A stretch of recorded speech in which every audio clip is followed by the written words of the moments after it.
కూడా ఇది కూడా మట్టిలోకి పోద్ది. ఏ మానవుడు బ్రతకడం, సదాకాలం బతుకుతానే వాళ్ళు ఉన్నారండి. దేవుడు పెట్టింది ఇది మట్టి శరీరం, ఇది మట్టికే పోవాలి.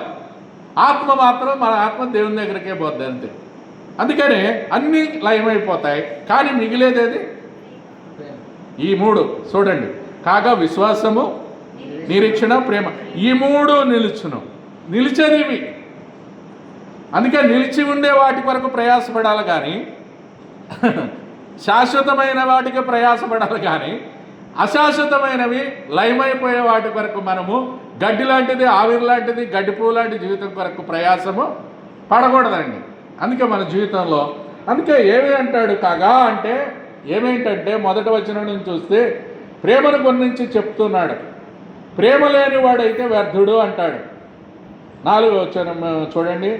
ప్రేమ లేనివాడను వ్యర్థుడను, బేదల పోషణం కొరకు నా ఆస్తంత ఇచ్చినను, కాల్చబడుటకు నా శరీరం అప్పగించినను, ప్రేమ లేనివాడినైతే నాకు ప్రయోజనం ఏమీ లేదంట. ప్రేమ దీర్ఘకాలం ఉంటుంది.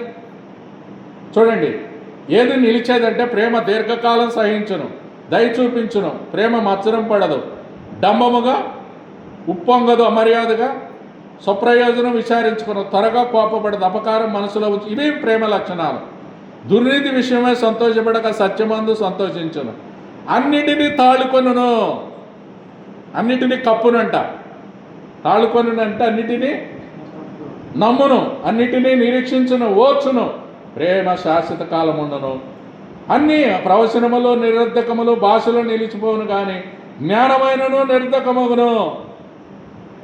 అన్నీ లయమైపోతాయి. నీకు ఇచ్చిన జ్ఞానము, నీకు ఇచ్చిన అందము అన్నీ నిరర్ధకమైపోయాయి. కానీ నిలిచేది ఏంటంటే అన్నిటినీ నమ్మును, అన్నిటిని ఓర్చును, తాళుకొనును. ఆయన అన్నిటిని కప్పేదేంటి? ప్రేమ. ప్రేమ కప్పుతుంది మానవుడు. అన్నిటిని అందరూ విప్పుతారు. ఈ లోకంలో జరిగేది అదే. ప్రేమ ఉన్నోళ్ళు అయితే కప్పుతారు. ఏదన్నా ఉందంటే ఇప్పుడు ఒక స్త్రీ ఉంది అంటే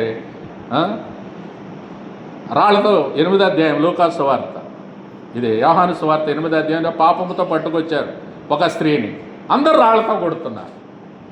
కొడుతుంటే మరి అందరూ రాళ్లతో కొడుతున్నారు, నువ్వేం చెప్తావు అని ఆయన అడిగారు యేసయ్య. అప్పుడు యేసయ్య ఒకటే అన్నారు, మీలో పాపము లేనివాడు మొట్టమొదట ఎవరు రాయాలి? నీలో పాపము లేకపోతే రాయి అంటే ఒక్కరు కూడా ఎవరు అందరూ వెళ్ళిపోయారో ఆయన ఒక్కడు మాత్రం ఉండవు. అర్హత ఆయనకే ఉంది. ఎందుకంటే ఆయన పాపము లేనివాడు. అందరూ వెళ్ళిపోయారు, ఎవరు నిలవలేదు అక్కడ.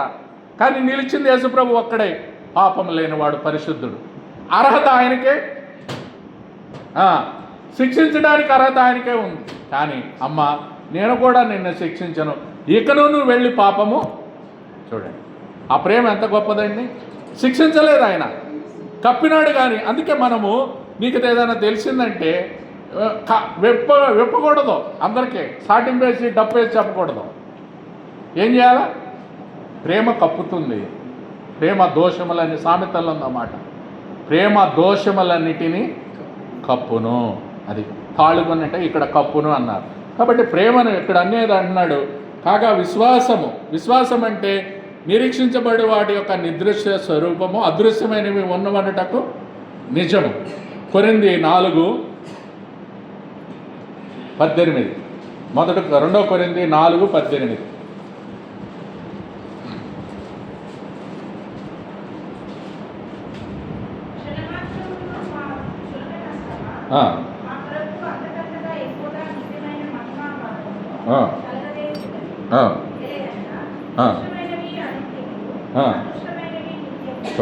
దృశ్యమైనవి ఇప్పుడు నీ కంటికి కనబడే దృశ్యం అంటే కన్నుతో నువ్వు చూసేవన్నీ ఏంటంట? దృశ్యాలే. అన్నీ ఏంటి? ఏమైతే అనిత్యములు. దృశ్యమైనవి అనిత్యములు, అదృశ్యమైనవి. చూడండి అంటే అదృశ్యమైనవి కంటికి మనకు కనబడకుండా ఏదైతుందో అవే నిలుస్తాయి. నిలిచేవి అవి. అవేంటి? విశ్వాసము, ప్రేమ, నిరీక్షణ, 3 నిలుస్తాయి. అవి నిలిచేవి అవి. కానీ కంటికి కనబడేది మనకు ఉన్నాయని ఇవన్నీ ఏమైతే లయమైపోతాయి. ఏది మిగలదు.